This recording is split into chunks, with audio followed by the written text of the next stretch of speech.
Okay students, आज हम लोग ट्वेल्थ का केमिस्ट्री स्टार्ट करने जा रहे हैं, जिसमें कि सबसे पहले हम लोग फिज़िकल केमिस्ट्री पढ़ेंगे। तो फिज़िकल केमिस्ट्री में जो हम लोग आज स्टार्ट कर रहे हैं चैप्टर, वो चैप्टर है सॉल्यूशन, SOLUTION, सॉल्यूशन। तो सॉल्यूशन के बारे में डिटेल में पढ़ेंगे। जो हमने स्टेट्स ऑफ मैटर पढ़ा था, 3 स्टेट्स ऑफ मैटर थे, सॉलिड, लिक्विड एंड गैस। तो लिक्विड एंड गैस ये हमने 11th में पढ़ा था स्टेट्स ऑफ मैटर चैप्टर में, गैसियस स्टेट और लिक्विड का इंट्रोडक्टरी पार्ट था, क्योंकि मेन लिक्विड जो पार्ट है वो हमें फिजिक्स में पढ़ना है। और सॉलिड जो है हम लोग 12th में पढ़ेंगे। 12th NCERT का फर्स्ट चैप्टर जो है सॉलिड स्टेट है, लेकिन हमने सॉलिड स्टेट नहीं स्टार्ट किया, पहले सॉल्यूशन स्टार्ट किया है, क्योंकि इसमें कुछ टर्म जो है वो ऐसे टर्म आएंगे जो हमने 11th में पढ़ा है, जैसे मोलरिटी, नॉर्मेलिटी, वो सब आएगा। तो हम लोग सॉल्यूशन कर लेते हैं, उसके बाद सॉलिड स्टेट करेंगे, ठीक है। तो सॉल्यूशन मतलब हम लोग NCERT के अकॉर्डिंग सेकंड चैप्टर स्टार्ट कर रहे हैं, ठीक है। तो सॉल्यूशन पढ़ने से पहले हमें, सॉल्यूशन जो है एक तरह का होमोजीनियस मिक्सचर है, ठीक है। सॉल्यूशन जो है होमोजीनियस मिक्सचर है, तो हमें सबसे पहले मिक्सचर देखना होगा। तो बच्चे, जो हमने मैटर पढ़ा था 11th में, मैटर हमने बोला था वो सब्सटेंस होते हैं जिसके पास मास होता है, वॉल्यूम होता है, मतलब स्पेस ऑक्यूपाई करता है, और जो हमारे 5 फिजिकल सेंसेस है, सेंस ऑर्गन 5 है हमारे पास, उसमें से 1 और मोर देन 1 ऑर्गन से हम लोग इसे ऑब्जर्व कर सकते हैं। तो ये मैटर था। मैटर 2 टाइप्स के हमने क्लासीफाई किया था वहाँ पे। एक को बोला था प्योर सब्सटेंस और दूसरे को बोला था सब्सटेंस, दूसरे को बोला था मिक्सचर। एक प्योर सब्सटेंस था, दूसरा मिक्सचर था। प्योर सब्सटेंस को भी क्लासीफाई किया था हमने 2 पार्ट में, एक हमारा एलिमेंट था और दूसरा जो था हमारा कंपाउंड था। तो हमें एलिमेंट और कंपाउंड से कोई मतलब नहीं है, हम लोग मिक्सचर देखेंगे। और मिक्सचर भी 2 टाइप्स के थे, जिसमें फर्स्ट था हमारा होमोजीनियस मिक्सचर। इसे ही हम लोग सॉल्यूशन बोलते हैं, होमोजीनियस मिक्सचर को ही हम लोग बोलते हैं सॉल्यूशन। तो ये हम लोग अभी देखेंगे, पूरा चैप्टर यही पढ़ना है हमें, सॉल्यूशन। और दूसरा था हेटेरोजीनियस मिक्सचर, हेटेरोजीनियस मिक्सचर। तो हम लोग होमोजीनियस मिक्सचर देखेंगे। तो सबसे पहले हम लोग मिक्सचर देख लेते हैं। मिक्सचर बच्चे कॉम्बिनेशन ऑफ 2 और मोर नॉन रिएक्टिंग सब्सटेंसेस और प्योर सब्सटेंसेस। जो मिक्सचर है ये प्योर सब्सटेंस से बना होगा, चाहे उसमें कंपाउंड हो या एलिमेंट हो। जैसे हमने बोल दिया सॉल्ट इन वाटर, तो सॉल्ट भी प्योर सब्सटेंस है, NaCl कंपाउंड है, और वाटर भी प्योर सब्सटेंस है, तो सॉल्ट और वाटर एक मिक्सचर हो गया, ठीक है। जैसे हमने बोल दिया रॉक सॉल्ट में NaCl होता है और कुछ इम्प्योरिटीज होते हैं, तो वो भी मिक्सचर हो गया, ठीक है। तो जो ये मिक्सचर है ये 2 तरह के होते हैं, होमोजीनियस और हेटेरोजीनियस। तो पहले हम लोग मिक्सचर को डिफाइन करेंगे। तो मिक्सचर जो होता है ये होता है कॉम्बिनेशन ऑफ 2 और मोर नॉन रिएक्टिंग, मतलब आपस में कंबाइन नहीं करना चाहिए। जैसे NaCl और वाटर है, आपस में रिएक्शन नहीं करेगा। लेकिन सोडियम और वाटर का मिक्सचर ले लोगे तो ये मिक्सचर नहीं होगा, क्योंकि सोडियम वाटर के साथ रिएक्शन करके NaOH बना लेगा। तो मिक्सचर ऐसे 2 या 2 से ज़्यादा सब्सटेंस का होता है जो आपस में रिएक्शन नहीं करता है। तो सबसे पहले हम लोग मिक्सचर को डिफाइन करते हैं। तो हमने डिफाइन कर दिया है कॉम्बिनेशन ऑफ 2 और मोर नॉन रिएक्टिंग, मतलब आपस में रिएक्शन नहीं करना चाहिए, substances is known as mixture.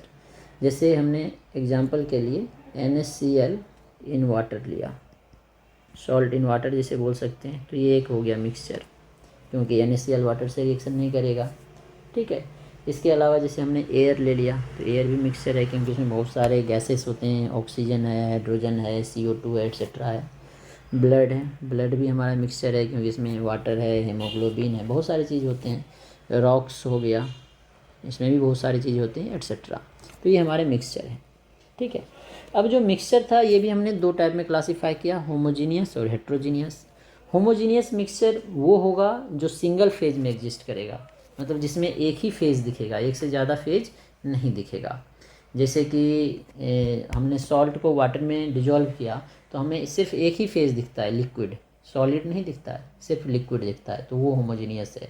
जैसे हम लोग अगर हम लोग मिट्टी को पानी में डिजॉल्व कर दें, वाटर में डिजॉल्व कर दें, तो उसमें सॉलिड भी दिखेगा, लिक्विड भी दिखेगा, तो वो होमोजीनियस नहीं हुआ, वो हेटेरोजीनियस मिक्सचर हो गया। ठीक है। तो होमोजीनियस अगर, और मिक्सचर में एक चीज़ हमने और बताया था, आपस में रिएक्शन नहीं करता है। जैसे कि सोडियम और वाटर लेते तो ये मिक्सचर नहीं हुआ, ये मिक्सचर इसे हम लोग नहीं बोलेंगे, क्योंकि सोडियम जो है वाटर के साथ रिएक्शन कर लेगा और ये बना लेगा NaOH और हाइड्रोजन, ठीक है। तो इसे हम लोग मिक्सचर नहीं बोलेंगे। अब ये क्योंकि नया कंपाउंड बना रहा है तो ये रिएक्शन मिक्सचर हो गया, ठीक है ना, मिक्सचर नहीं हुआ ये। तो अब हम लोग देखेंगे मिक्सचर दो टाइप्स के, होमोजीनियस एंड हेट्रोजीनियस। तो सबसे पहले हम लोग देखते हैं होमोजीनियस मिक्सचर। होमोजीनियस मिक्सचर, ठीक है। तो होमोजीनियस मिक्सचर में सबसे पहला कंडीशन क्या है, हमने बताया ये सिंगल फेज में होना चाहिए। सिंगल फेज का मतलब है इट इज़ सिंगल फेज, मतलब इसमें एक ही फिजिकल स्टेट दिखना चाहिए। जैसे कि हमने NaCl को वाटर में डाला या शुगर को वाटर में डाला तो हमें एक ही फेज लिक्विड दिखता है। जैसे हम लोग स्टील बोलते हैं, स्टील में हमें एक ही फेज सॉलिड दिखता है, मतलब एक से ज़्यादा फेज नहीं दिखता है, सिंगल फेज दिखता है। उसके बाद जो है ये यूनिफॉर्म होना चाहिए, इट इज़ यूनिफॉर्म। यूनिफॉर्म का मतलब भी बताता हूँ, यूनिफॉर्म एंड इट्स प्रॉपर्टीज जो है सेम होना चाहिए throughout, and its properties are same throughout the mixture. Uniform का मतलब है जैसे कि हमने अभी लिया NaCl इन वाटर, तो NaCl और वाटर दो कंपोनेंट है, मतलब कंपोनेंट का मतलब है जिससे ये बना है, कंपोनेंट बोलें या कंस्टिट्यूएंट पार्टिकल बोलें, जिससे ये बना है। तो जिससे मिक्सचर बना है उसका रेशियो पूरे मिक्सचर में सेम होना चाहिए, मतलब सॉल्यूशन के मिक्सचर के ऊपर देखें या नीचे देखें, थ्रू आउट इसका जो रेशियो रहेगा सेम रहेगा। जैसे सॉल्यूशन के ऊपर देखें तो NaCl और वाटर का जो रेशियो रहेगा वही नीचे रहेगा, वही सेंटर में रहेगा, हर जगह यूनिफॉर्म रहेगा। और प्रॉपर्टीज़ भी सेम रहेगा, जैसे कि NaCl को वाटर में डिजॉल्व कर दो अच्छे से तो एक फेज में आ गया। अब ऊपर वाले वाटर का टेस्ट करो तो वही आएगा जो नीचे वाले का आएगा, वही सेंटर वाले का आएगा, तो उसे हम लोग बोलेंगे होमोजीनियस मिक्सचर, ठीक है। इसके एग्जांपल के लिए एक तो हमने लिख दिया NaCl इन वाटर, इसके बाद स्टील ले लो, स्टील भी होमोजीनियस है, हर जगह जो है कांस्टेंट रेशियो होता है। वाटर एंड मिल्क ले लो, वाटर को मिल्क में डिजॉल्व कर दो, वाटर एंड मिल्क के वाटर एंड मिल्क का यही हमारा होमोजीनियस मिक्सचर हो जाएगा, वाटर एंड मिल्क, ठीक है। इसी तरह हेट्रोजीनियस मिक्सचर है। हेट्रोजीनियस मिक्सचर जो है इसमें इट कंसिस्ट डिस्टिंक्ट फेजेज, एक से ज़्यादा फेज होगा इसमें। चलो पहले लिखते हैं HETERO, heterogeneous mixture. Heterogeneous mixture सबसे पहला इसमें हमने बताया इट कंसिस्ट डिस्टिंक्ट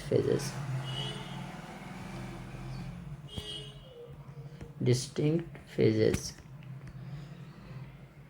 जैसे कि हमने सॉइल इन वाटर डाल दिया तो इसमें वाटर भी दिखेगा, लिक्विड भी दिखेगा और सॉलिड भी दिखेगा। वाटर लिक्विड है, सॉइल सॉलिड है, ठीक है। तो इसमें डिस्टिंक्ट फेज होगा और ये यूनिफॉर्म नहीं होगा, it is non uniform, it is not uniform, ये यूनिफॉर्म नहीं होगा। मतलब जैसे कि वाटर और सॉइल का मिक्सचर है तो कहीं पे मिट्टी ज़्यादा होगा, कहीं पानी ज़्यादा होगा, जिसे हम लोग मड बोलते हैं, इसे ही हम लोग मड बोल सकते हैं। तो कहीं पे मड में देखो मिट्टी ज़्यादा होता है, पानी ज़्यादा होता है, यूनिफॉर्म नहीं होता है, रेशियो यूनिफॉर्म नहीं होता है। जैसे कि हमारा स्टोन इन वाटर है, स्टोन इन इसमें है क्या नाम है, राइस। तो थोड़ा सा राइस लो, 10 राइस लो, उसमें एक स्टोन निकल सकता है, हो सकता है 2 निकल जाए, हो सकता है एक भी नहीं निकले। तो ये जो है हमारा क्या हो जाएगा, नॉन यूनिफॉर्म मिक्सचर, जिसे हम लोग हेट्रोजीनियस मिक्सचर बोलते हैं।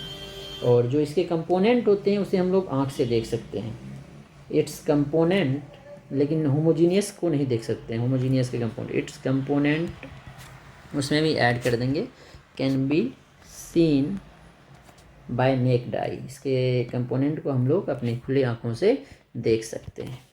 जैसे कि अभी हमने बताया रॉक्स है, मड है, एट्सेट्रा।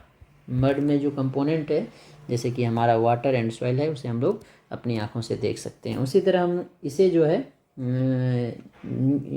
मिक्सचर को, इसे हम लोग अपनी खुली आँखों से नहीं देख सकते हैं। तो इट्स कंपोनेंट लिख सकते हैं यहाँ पे, component can't be seen by naked eye, by naked eye. तो ये हमारे हो गए यूनिफॉर्म एंड नॉन यूनिफॉर्म और हेट्रोजीनियस एंड होमोजीनियस मिक्सचर। तो जो होमोजीनियस मिक्सचर है उसे ही हम लोग सॉल्यूशन बोलेंगे। तो अब हम लोग सॉल्यूशन को डिफाइन कर लेते हैं, यहाँ से ये चैप्टर हमारा स्टार्ट होगा।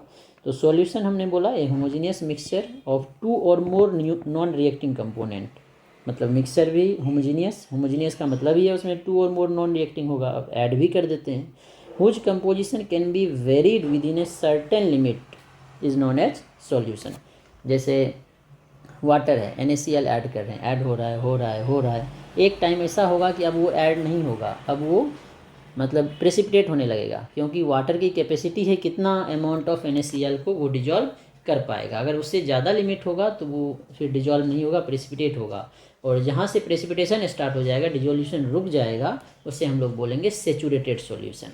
ठीक है, तो मतलब एक लिमिट जिसके बाद अब वो डिजॉल्व नहीं होगा वो सेचूरेशन लिमिट है, और उस सॉल्यूशन को सेचूरेटेड सॉल्यूशन बोलेंगे। और सॉल्यूशन का मतलब है सारे सॉल्यूशन में वो लिमिट आएगा सेचूरेशन वाला। तो जो हम लोग इसे डिफ़ाइन करते हैं पहले, तो हमने यहाँ डिफ़ाइन भी कर दिया, होमोजीनियस मिक्सचर होगा तो ही सॉल्यूशन बोलेंगे, और जो दो या दो से ज़्यादा टू और मोर कंपोनेंट होंगे वो क्या होंगे, नॉन रिएक्टिंग, आपस में रिएक्शन नहीं करना चाहिए। और इसका composition can be varied, very कर सकता है, मतलब 1:2 2:1। जैसे कि वेरी का मतलब है जैसे कि 1 ग्लास वाटर है, उसमें 1 ग्लास वाटर मान लो 1 लीटर वाटर है, उसमें हम लोग 10 ग्राम NaCl डिजॉल्व कर सकते हैं। 1 लीटर वाटर में 5 ग्राम भी डिजॉल्व हो सकता है, 1 लीटर वाटर में 2 ग्राम भी डिजॉल्व हो सकता है, 1 लीटर में 1 ग्राम भी डिजॉल्व हो सकता है। तो रेशियो कुछ भी हो सकता है, वेरी कर सकता है, लेकिन जो मैक्सिमम लिमिट है वो एक फिक्स होगा सारे सॉल्यूशन में, सारे होमोजीनियस सॉल्यूशन में, जिसे हम लोग बोलेंगे सेचुरेशन पॉइंट।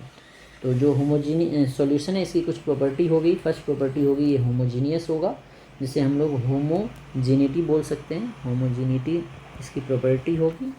उसके बाद ये एब्सेंस ऑफ सेटलिंग, जैसे कि सॉल्यूशन बना के आप इसे छोड़ देंगे तो इसके पार्टिकल अलग नहीं हो जाएंगे। जैसे कि स्टील है, स्टील में आयरन होता है, कार्बन होता है, तो अगर इसे छोड़ दें तो आयरन अलग कार्बन अलग नहीं हो जाएगा, ये सेटलिंग इसमें नहीं होता है। तो हम लोग लिख सकते हैं absence of settling, absence of settling. इसके बाद नेक्स्ट पॉइंट है जो साइज ऑफ पार्टिकल होगा, साइज ऑफ पार्टिकल जो डिजॉल्व हो रहा है जिसे सॉल्यूट पार्टिकल बोलते हैं, एक्सप्लेन करेंगे। ये जो है 1 नैनोमीटर से छोटा होगा, एंगस्ट्रॉम के रेंज में होगा, 1 नैनोमीटर से छोटा होगा और एंगस्ट्रॉम के रेंज में होगा। इसके बाद हम लोग सॉल्यूशन को क्लासीफाई करते हैं नेक्स्ट वीडियो में।